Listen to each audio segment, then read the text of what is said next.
আমাদের হচ্ছে শীতের সিজন মানে হচ্ছে হাঁস খেতে হবে। তো আব্বু হচ্ছে একদম হাঁসগুলো একদম সেকে পুড়ে মানে ওইভাবে হচ্ছে রেডি করে পাঠাইছে যাতে করে কষ্ট কম হয় আর কি। তো এই ভিডিওটা মূলত ডিসেম্বর মাস না যেন জানুয়ারি মাসের ছিল। আমি খুবই লেজি ব্লগার, যার কারণে আমি 1 বছরের ব্লগ আরেক বছরে গিয়ে শেয়ার করি।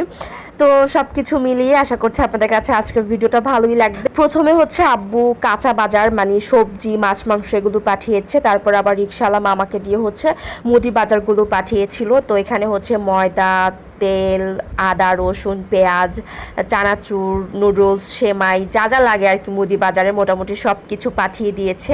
তো আমি আবার লিস্ট মিলিয়ে মিলিয়ে দেখতেছিলাম যে সব কিছু ঠিক আছে কিনা, যেহেতু তখন বাসায় অনেক মেহমান ছিল। সব কিছু মিলিয়ে মেহমানদের জন্যই বাজার সদাই করা হচ্ছিল।